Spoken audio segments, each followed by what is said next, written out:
Slow Pitch Jigging in the Florida Keys. Welcome to the Good Karma Sport Fishing Podcast. I'm your host, Captain Ryan Van Fleet. Happy New Year's, guys. Hope everybody had a good one, got out and did some fishing. So I'm just going to kind of ease into it today because it's been challenging since I got back from Mexico, to be honest with you. I really didn't want to come back. So I really do enjoy going to Isla Mujeres. The island is old Mexico. It's small, it's quiet, it's safe. Now, you hear a lot of things about Mexico, oh my gosh, and the cartels, and yeah, man, don't go to Cancun and stay away from the big cities. You need to find yourself a little nugget and visit those places where the islanders are just still islanders and they want you there. Cancun, that place is out of control, man. It's like going to Vegas or going to Miami. And those of you that know me know that I don't like to go to Miami very often unless I absolutely have to. But it's a relatively short flight. I think it's only like an hour and 10 minutes from Miami. So we literally get off the plane, we grab a taxi, and then we're on the ferry. And the ferry takes you across from Cancun to Isla Mujeres. And then basically you just jump off the ferry. The island's super small, so you can just walk everywhere. And then if you're feeling ambitious, you can rent a golf cart for the week and just drive around, which is totally fun to do. We do that on our longer stay. This time we were only there for a few days. But anyways, it's getting to be sail fishing time down there. It's like the mecca for sail fishing. And while I was down there, it was like there was a prefrontal, so it was like ultra calm. Now, I was like, wow, which was cool. But like anything else, you get your weather. But the last time we were down, it was kind of windy and cold. So this time we got our weather, which was great, and we really enjoyed it. So now we're back and getting back at it here, and I'm going to start up fishing, I think, Wednesday. Yeah. No, Tuesday. So I'm recording this podcast on Monday, and I'm fishing tomorrow. I'm supposed to fish a full day. This time of year gets really tricky, okay, for me. I've been gone. I've been off I took a nice vacation. I took about 2 weeks off, and which is okay because I had an extremely busy December, and I try to take little segments off, okay, because I do that for many reasons. I do that for boat maintenance. I do that to get caught up at home on some stuff that I'm working on for you guys. So I'm very excited. I'm not going to share what it is yet, but it's really cool. And it's something I've been like thinking about for a while. And finally Melinda kicked me in the ass.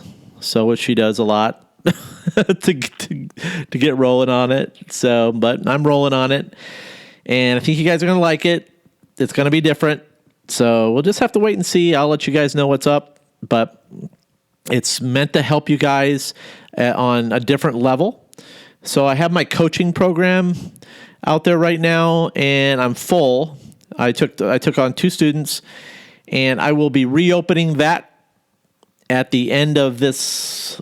I think at the end of this month, I'll reopen that because I only have time for two students when it comes to that. And the next phase of that I'll reopen it up for is probably a short course, about 3 weeks for wahoo fishing. So I cram everything into your brain that I know about wahoo fishing. The rest will be up to you. So if you're serious about learning the wahoo fishery in the Florida Keys, it's going to take more than one seminar. Okay? It's going to take more than one seminar. And I can tell you what, from what I'm reading in the magazines and nowadays about wahoo fishing, I'm like, whoa. There's more to wahoo fishing than just tides, moon, new moon, and high-speed trolling. Also, too, there is no standard, okay? These fish eat anything sometimes. And that's something I'll talk to you guys about. I've had many days. I've been fishing these fish for many years in the Keys, long before long before social media, long before the popularity of high-speed trolling. And I've seen some crazy stuff, okay? Some crazy stuff as far as what these fish eat. So like I said, I know the guys that run planers. My man Wild Willie, he posted a picture of his planer of a big who that like crushed it with his teeth. Okay, I've seen guys in the Bahamas that pull, like guys that can't afford like to buy these super high speed lures that they're using. They pull chains with hooks, like chain links with hooks crimped on there. I'm not kidding you. And they like cleat them off the back of their boat so there's no drag. It's like, I call it the midnight meat machine rig. I don't know why. But anyways, there's just more to it than just what you read. And I want to teach you guys about that more. So I'm going to be opening up maybe a 3 to 4 week mini course for Wahoo. And that's going to open up here probably the first week in February. I'm going to cover live bait fishing. I'm going to cover slow trolling. And I'm going to like teach a bunch of different things as far as the trolling factors goes. I do not high speed troll. And I think a lot of you guys know that. I don't. It's really about knowing where the fish are at and putting it in front of their face. And that's kind of it. So sometimes I get them and sometimes I don't. That's fishing in general.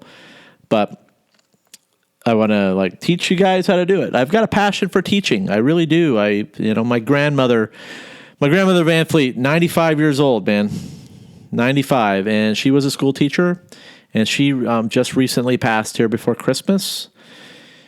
But all the way through when she was retired, nursing home, everything, she was still teaching.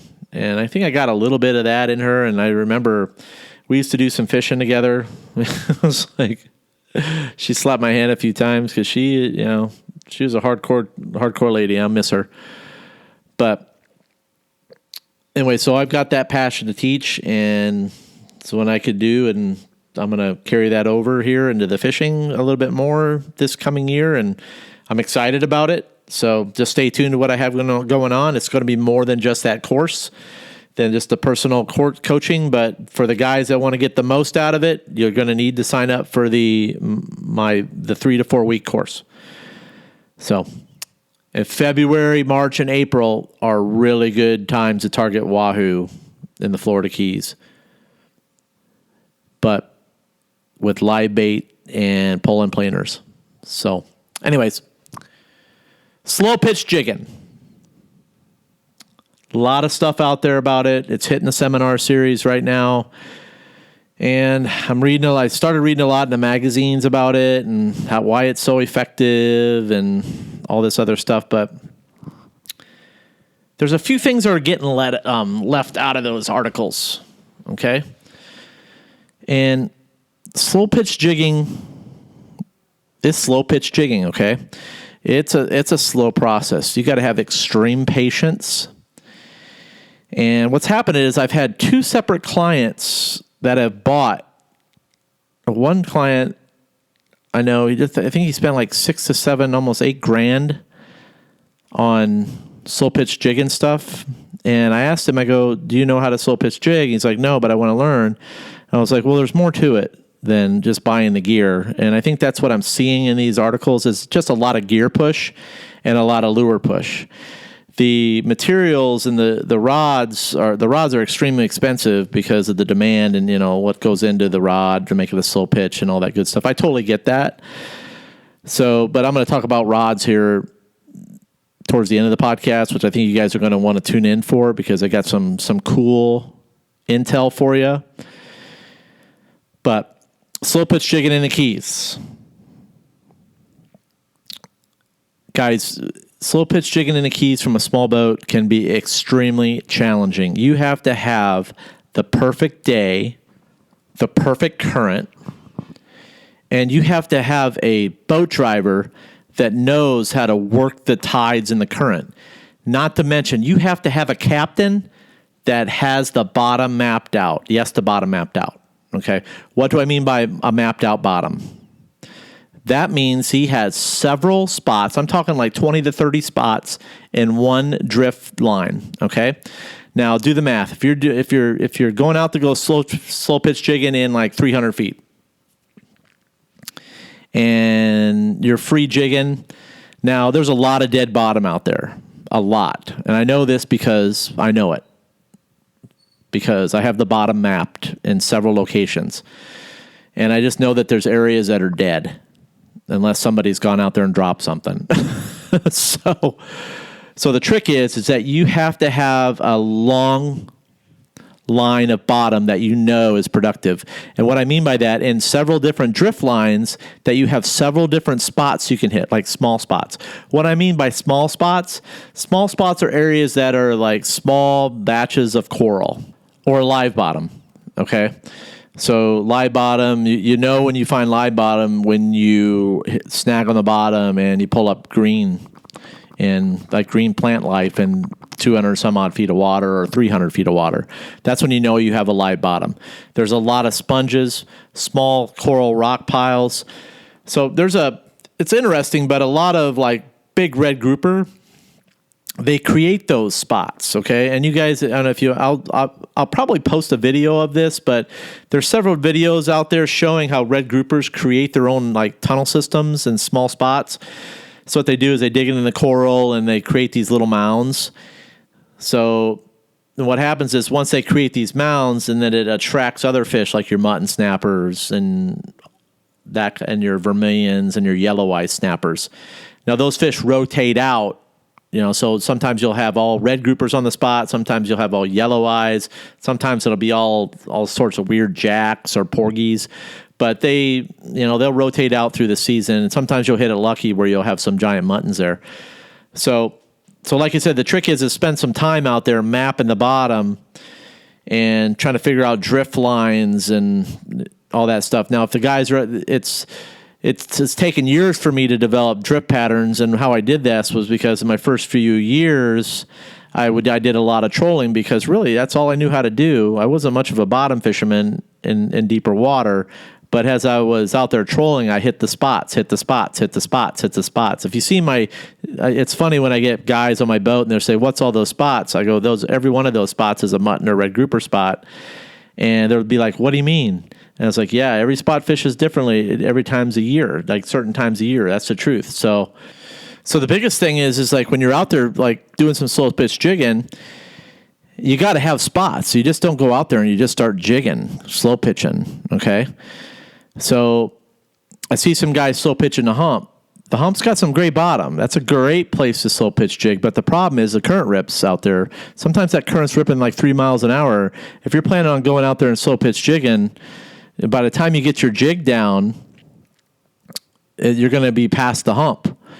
And you're going to have so much scope, and your boat driver is going to be going nuts because he's trying to keep you guys vertical. So it's kind of a nightmare.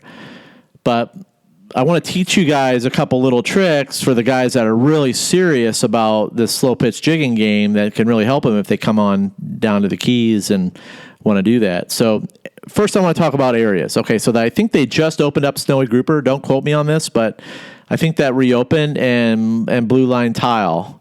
So I've got to triple check that myself. So don't quote me on that. No, I haven't gone out and caught any snowy groupers or BlueLine tiles yet. So, and also 2 golden tilefish.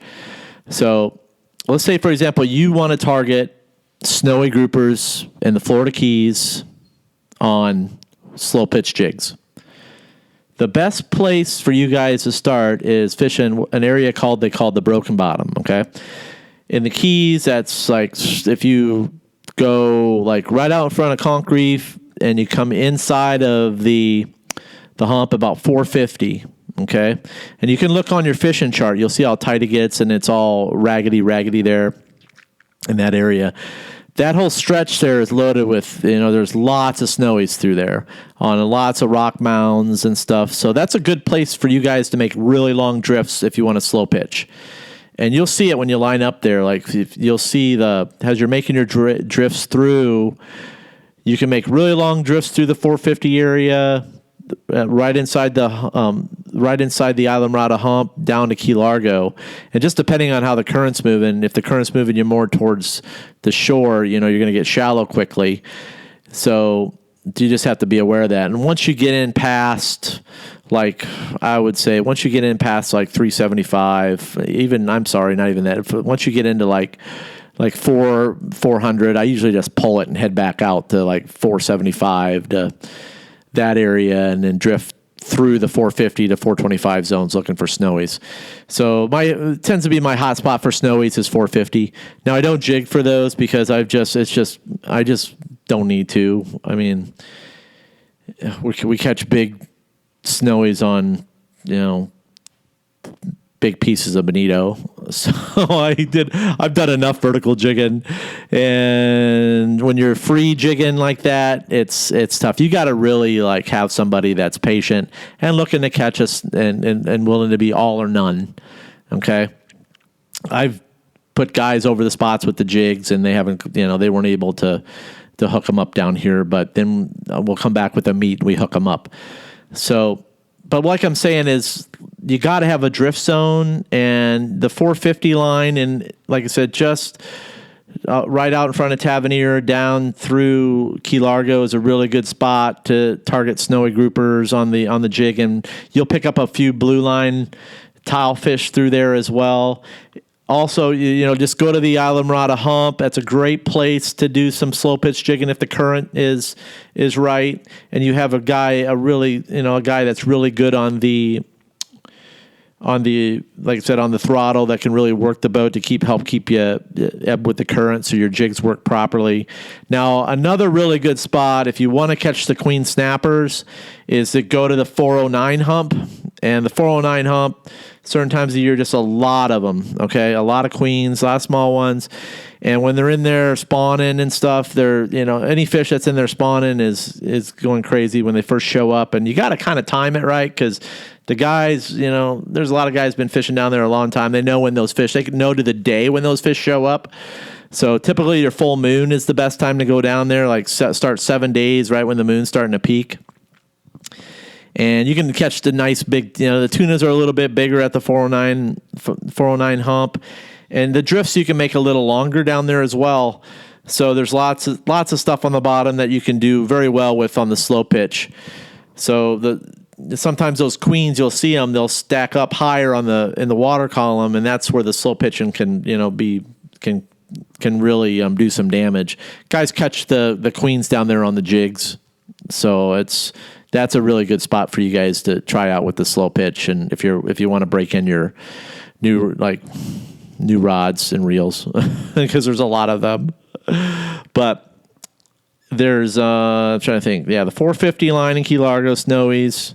Also, you can catch the snowies at the Islamorada hump. Great place to do that. Get your jigs down 600 feet. You need a really heavy jigs and a heavy slow pitch rod for that, because you're going to have to crank them out of the holes. There's a lot of hard bottom there, and it's, they'll end up eating you up pretty good there.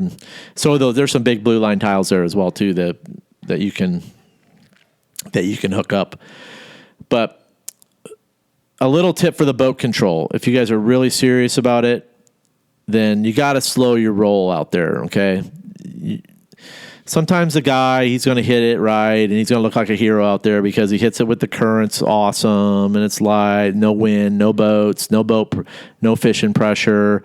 The fish haven't been hit yet, or everybody's in sail fishing, and then all of a sudden you'll see him come out of there with a bunch of fish on jigs. And listen, I don't believe anybody catches one on a slow pitch unless I see a video.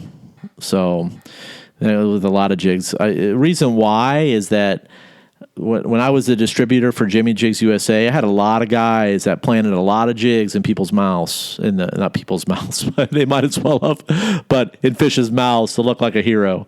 So, like I said, I like to see the fish on video.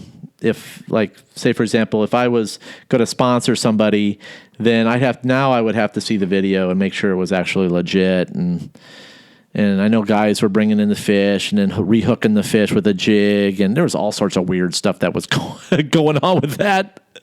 But I was, it was fun to see my first. I had one of my clients, Kevin. He's a good guy, man, and he bought himself a new slow pitch outfit last year, and I was like, well, the current's kind of light, and the muttons were spawning. They were so stacked, you could see them stacked up like Christmas trees. So that was like the perfect time to go and put him on some muttons with the slow pitch. And yeah, he caught a nice mutton. He caught a nice legal sized mutton on the slow pitch. And there were a lot of fish there. So that's a great time to do that. It's when you have a spot that's just loaded with fish, and you can really get them to go. Be some good practice for you. And for like your golden tilefish, I would focus on areas like muddy bottom, like 750 on slopes. 750 areas, great little spots to look for goldens. And with golden tilefish, man, you really got to have some mapped out bottom, and you got to be with somebody that really knows how to keep that boat in position, because the spots are really small. They're not big, and you got to hit them right in the head because they'll be buried in their burrows. So, like I said, they bury themselves underground. That's why that slow pitch works really well, because you can hit the bottom. If you hit them on the head, they'll wake up and then they'll come out and eat the jig. But boat control. One thing you guys can do is get yourself a really large drift sock, a Paratech, and that will that will literally really bring your boat to a crawl. And you need to put the Paratech out the side of the, you need to clean it off the side so you can have yourself positioned to where you can get your jig vertical. But it's really gonna help you out as far as the boat control, because the current flies down here, man. It's slow pitch jigging in the Keys is tough because of how fast the current's ripping. So the guys that have a lot of success are the guys that fish on larger boats, because larger boats are they're slower in the drift. That's why the party boats are great spots to slow pitch. Guys catch a lot of fish off the party boats, especially when they're chumming.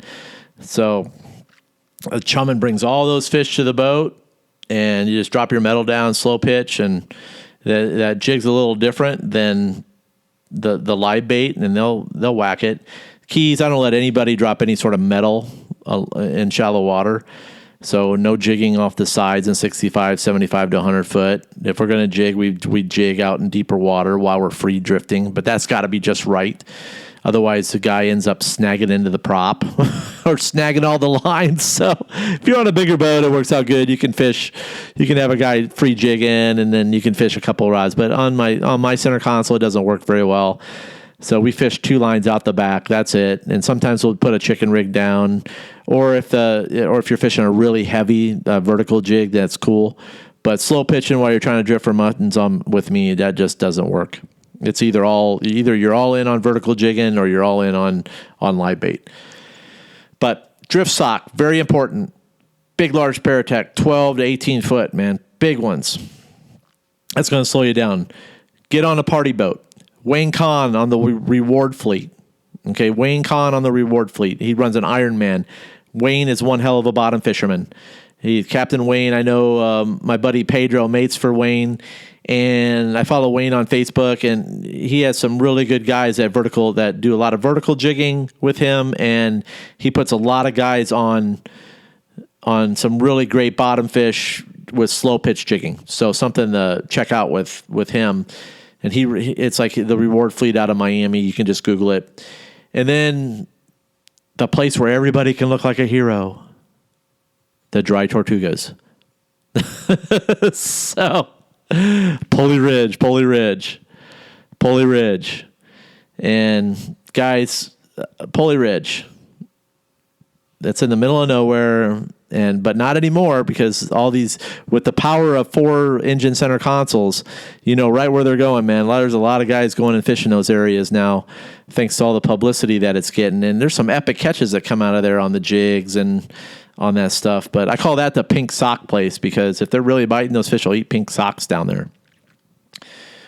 Fresh bait, but you can catch them if you really want to catch some nice fish. It seems like they catch a lot on the slow pitch down there because the drifts are slower.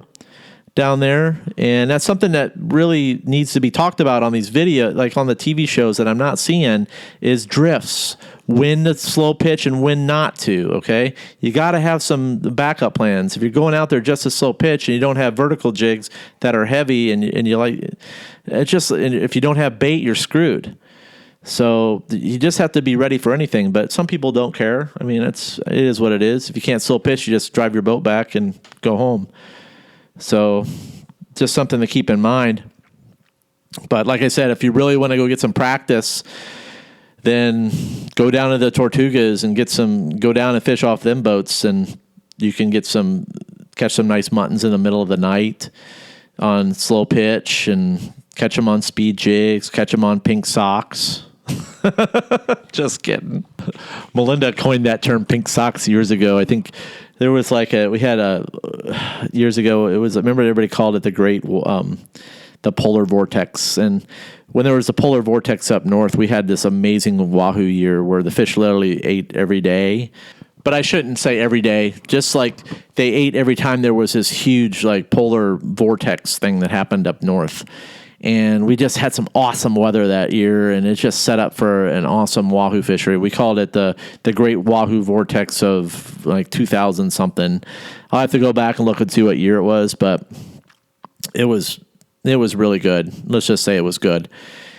And not many guys were wahoo fishing at that time, so there was only a few guys that really had it dialed in, and that was just a good year to learn that fishery more, because it was so good. And that was the year of the pink socks. I bet if I put and I should have too, like put a pink sock on a hook over a sea witch, or just run it plain. I bet you a wahoo would have ate that. So, okay. So do I own any slow pitch setups? I don't. My clients bring theirs. So which is great. So, and I don't like the slow pitch jig personally, but it's fun to watch people slow pitch, especially on charters, because it's just fun to watch somebody hook something up on a jig. I've always liked to see people catch fish on jigs more so than catch fish on jigs myself. So it's cool to see somebody that has the patience to slow pitch, because I sure the hell don't. So I like the speed jig I've caught numerous mutton snappers, numerous groupers on speed jigs, because I've hit them in the head and got them in the mouth. But anyways, slow pitching is not for me, but it's for many guys out there. And with that being said, if you guys are looking for a slow pitch rod, Adrenaline Rods is coming out with a new slow pitch rod that's affordable and badass. Okay? Now, I'm going to post the information up in my show notes along with a video of it in action. And I was talking with Brandon. I was like, we need to, I work with Brandon on a lot of things when it comes to rods. And Brandon's quality is amazing, and his craftsmanship is badass. And he stands behind his rods. So when it comes to a jig rod, that's who I want making my rods, because rods break, stuff happens, and Brandon's there for me when something goes wrong.